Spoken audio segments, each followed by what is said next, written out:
श्री गणेश अंक में श्री ज्ञानेश्वर महाराज की गणेश भावना। महाराष्ट्र के प्रसिद्ध संत श्री ज्ञानेश्वर महाराज ने श्रीमद् भागवत गीता पर मराठी भाषा में अत्यंत महत्वपूर्ण सार गर्भित एवं सुबोध टीका लिखी है, जिसका विद्वानों ने और साधकों में बड़ा ही आदर है। महाराष्ट्र में वारकरी भक्त और अन्य भावुक व्यक्ति भी नियम से इस ग्रंथ का पारायण वैयक्तिक या सामूहिक रूप से करते हैं। इस टीका ग्रंथ ज्ञानेश्वरी के आरंभ में विस्तृत मंगल आचरण है। ग्रंथ के आरंभ में मंगल आचरण करना अनादिकालीन शिष्टाचार है, जिससे ग्रंथ प्रणयन का कार्य निर्विघ्न पूरा हो सके। मंगल आचरण में श्री ज्ञानेश्वर महाराज ने श्री गणेश भगवान का ही स्मरण किया है।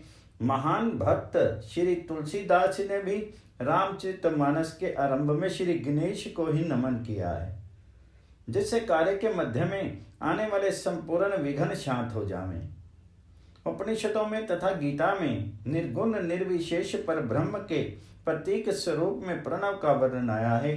उस प्रणव का स्मरण करने के बाद श्री ज्ञानेश्वर महाराज उस प्रणव से भगवान श्री गणेश जी की एकात्मता की स्थापना अपने मंगल आचरण में करते हैं। वे कहते हैं, हे ओंकार, आप बाध्य हैं, वेद आपका प्रतिपादन करते हैं, आप आत्म स्वरूप हैं, आपका ज्ञान केवल अनुभव से ही हो सकता है।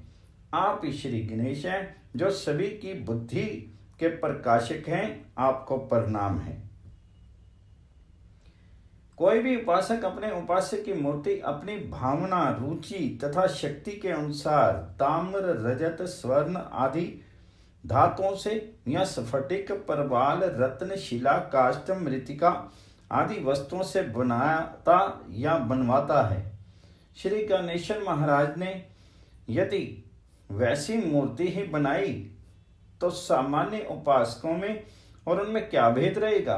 उन्होंने श्री गणेश मूर्ति का आकार तो एक दंतम चतुर्हस्तम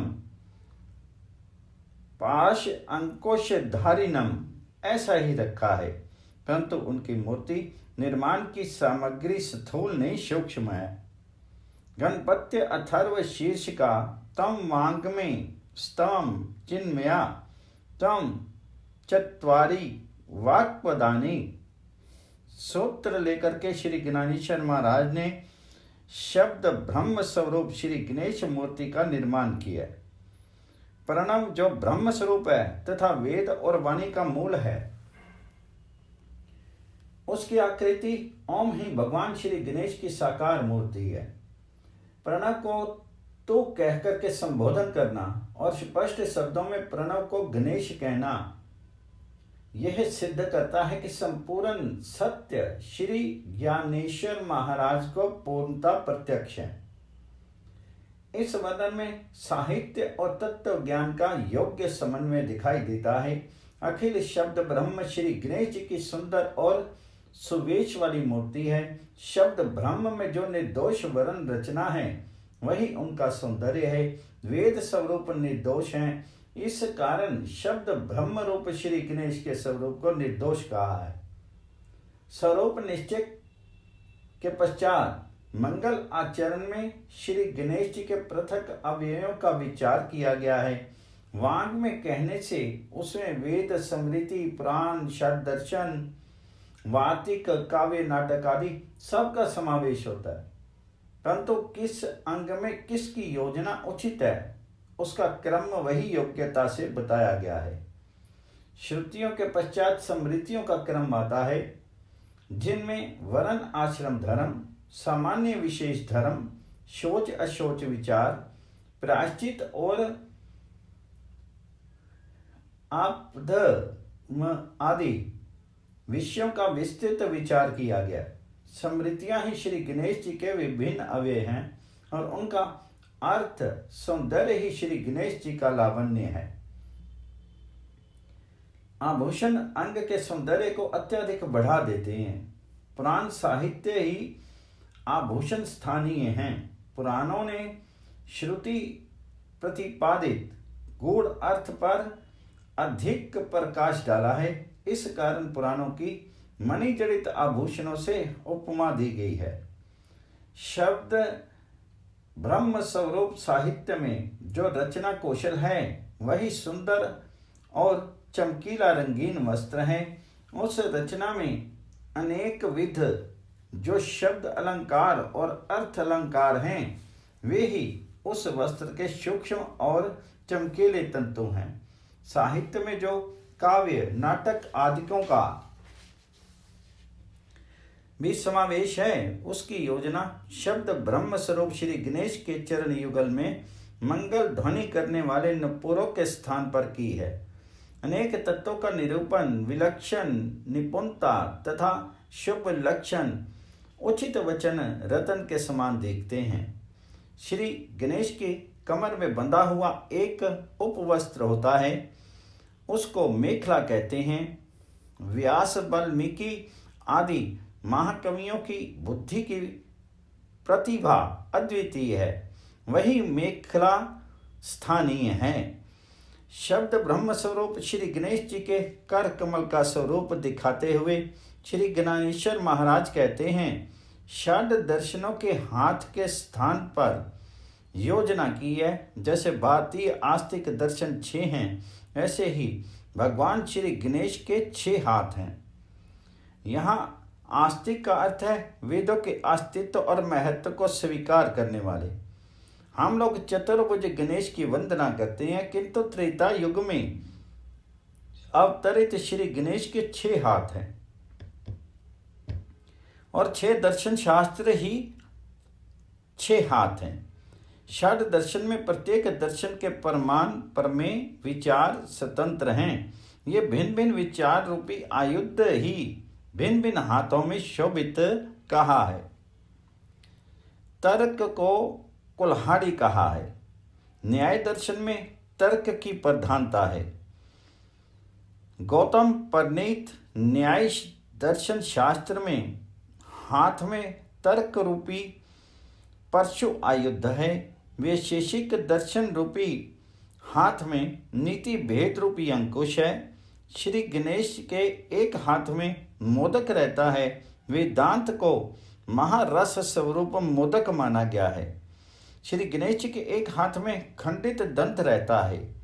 ये टूटा हुआ दंत बौद्ध मत के समान है, जिसका खंडन श्री कुमारलिंग भट्ट ने अपने श्लोक वार्तिक और तंत्र वार्तिक में किया है। वार्तिक में भारत के प्रचलित अवैदिक मत का खंडन है। श्री गणेश जी के एक हाथ में कमल है और एक हाथ अभय मुद्रा अंकित है।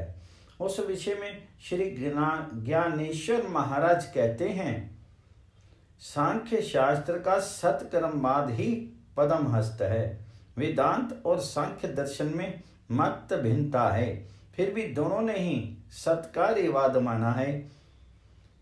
शेश्वर सांख्य कहलाने वाला पातंजल योग दर्शन ही अभय मुद्रा अंकित हाथ है।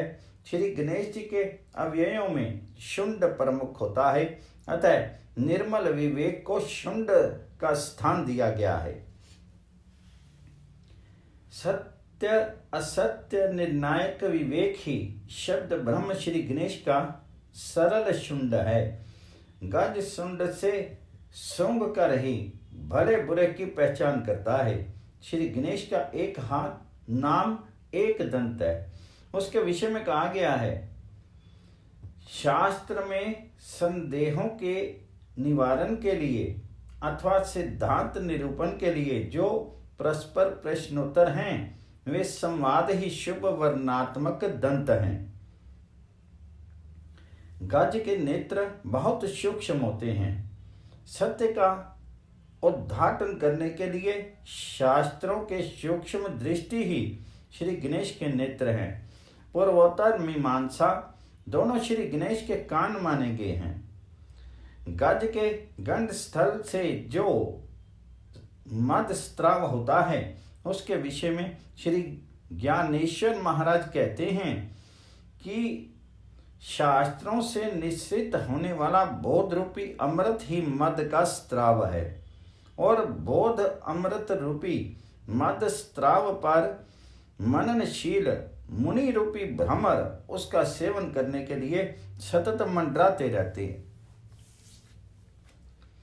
श्री गणेश जी के गले में परवाल की माला पहनाई जाती है। उनका स्वरूप बताते हैं। परमे परवार सुप्रभ, द्वैत अद्वैत है निकुंभ, तुल्य बल है जो सुलभ मस्तक पर। उपनिषदों के जो परमे सिद्धांत हैं वे ही श्री गणेश के गले में धारण की जाने वाली प्रभा युक्त परवाल मणियों की माला है। द्वैत अद्वैत के शास्त्रीय सिद्धांत ही दोनों गंडस्थल हैं जो समान रूप से शोभित हो रहे हैं। इस शब्द ब्रह्म श्री गणेश जी की पूजा सदा चलती रहती है। पूजन उपरांत जो पुष्पांजलि चढ़ाई जाती है उसके संबंध में वर्णन करते हुए श्री ज्ञानेश्वर महाराज कहते हैं, उस पर है 10 उपनिषद जिसके उदार ज्ञान मकरंद, मुकुट पर जो सुमन सुगंध सुहाते हैं ऐसे। ज्ञान रूपी मकरंद से युक्त 10 उपनिषद रूपी पुष्पांजलि श्री गणेश जी को अर्पित की गई है। वही उनके मस्तक के मुकुट पर विराजमान है। इससे उनकी शोभा बहुत बढ़ गई है। श्री गणेश जी के अवयवों को प्रणव की 3 मात्राओं के समान बताया गया है। आकार चंद्र युगल, उकार उदर विशाल, मकार है महामंडल मस्तकाकार। जहां ये तीनों हुए एक, शब्द ब्रह्म प्रकट अनेक, गुरु कृपा से जाना देख, यह आदि बीज।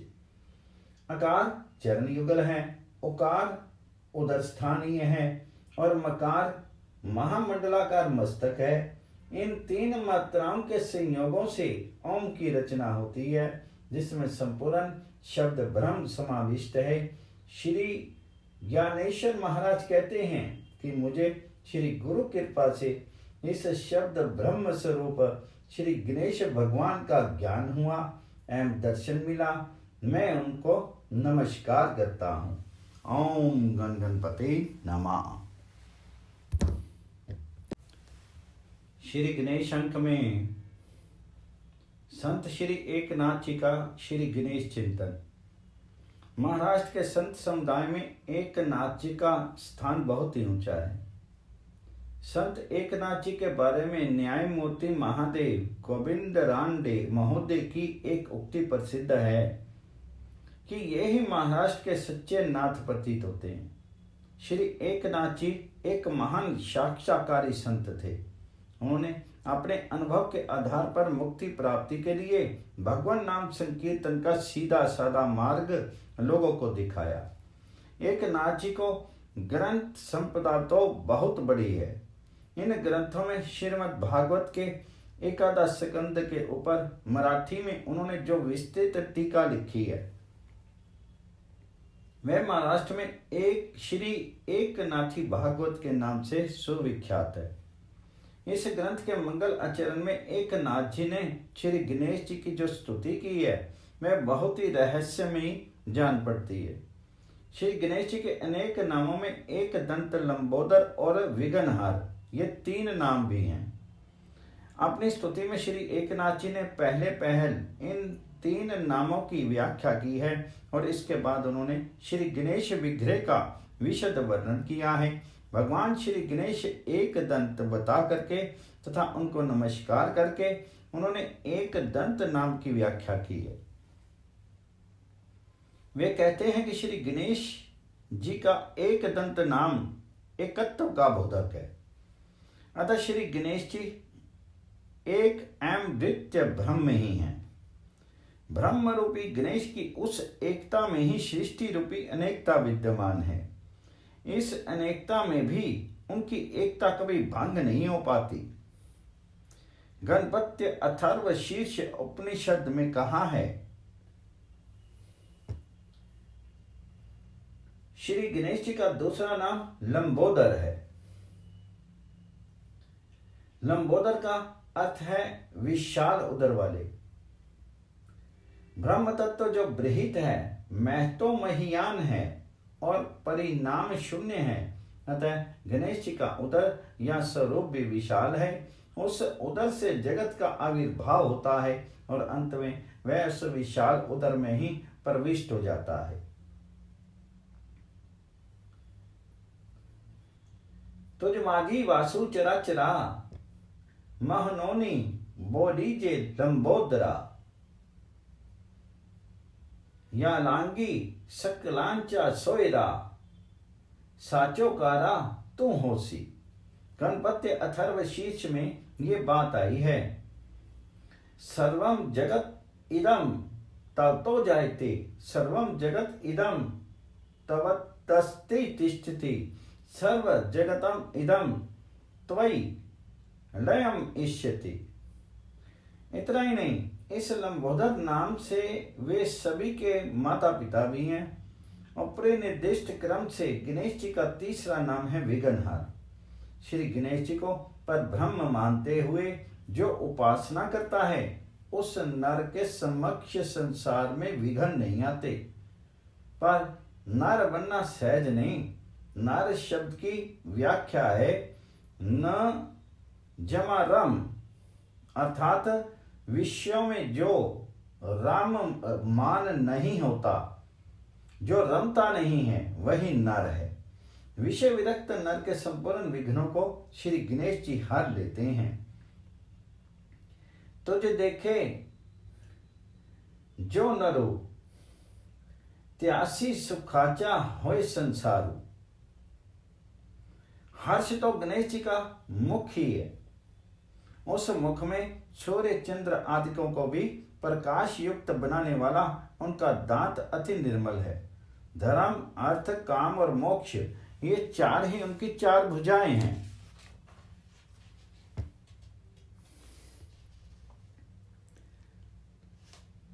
हरुष्ट बदन गण राजा, चान्ही पुरुषार्थ त्याची चानी भुजा।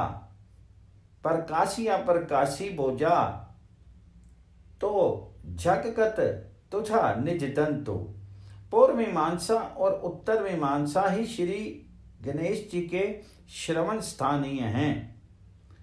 परा, पशंती, मध्यमा और वैखरी आदि वाणी उनके मुख में नित्य विराजित रहती है। गणपत्य अथर्व शीर्ष उपनिषद में कहा है, तम चत्वारी वाक्पदानी तम वाग में। जब गणेश जी दृष्टिपात करते हैं, उसी समय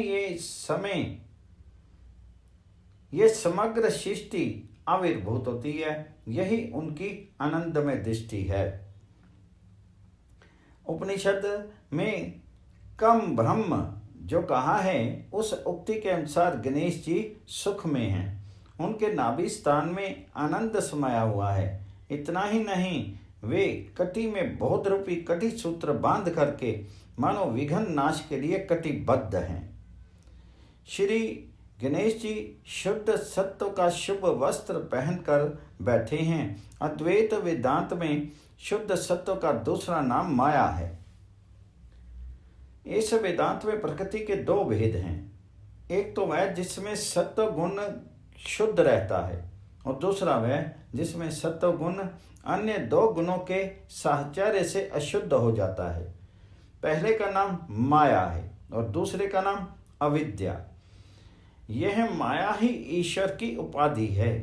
गणेश जी का शुद्ध सत्व में वस्त्र पहनना माया शबल ब्रह्म का परिचायक है।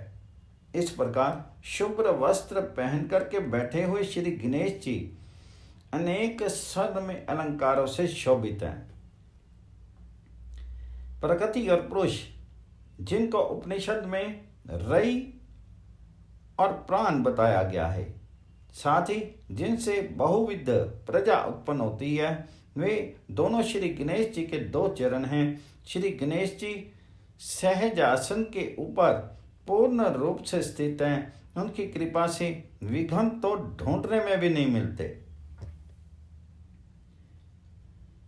संसार के पास तो बड़े भीषण हैं, अविद्या, अस्मिता, राग, द्वेष और अभिनिवेश। यही संसार के प्रधान पाश हैं। जीव वर्ग को इन पाशों से ही बहुत क्लेश उठाना पड़ता है। श्री गणेश जी अपने परशु से इन पाशों को काट देते हैं। इसमें संशय नहीं कि श्री गणेश जी के अनन्य भक्त इन पाशों से मुक्त हो जाते हैं। अनन्य भक्ति से युक्त नर को गणेश जी अपने अंकुश द्वारा संसार समुद्र से अपनी ओर खींच लेते हैं। श्री एकनाथ जी निरपेक्षता को बहुत महत्व देते हैं। वे कहते हैं कि जो सच्चा निरपेक्ष है उसके सुख को श्री गणेश जी बढ़ाते हैं। इतना ही नहीं, वे उस भक्त को हर्ष में मोदक अपने हाथ से खिला करके उसको शांति प्रदान करते हैं। उपनिषद में अनौर्नियात महतोमहीयान वचन आया है, अर्थात ब्रह्म का अधिष्ठान सूक्ष्म से सूक्ष्म वस्तु में भी है और महान से महान में भी है। श्री गणेश जी द्वारा मूषक को वाहन बनाया जाना यह सूचित करता है कि सूक्ष्म से सूक्ष्म वस्तु से उनका अधिष्ठान है। श्री गणेश जी की आकृति सपूर्णता ना तो नराकार है और ना गजाकार। वास्तव में वे व्यक्त और अव्यक्त से अतीत हैं और निर्विकार हैं। यही उनका स्वरूप है।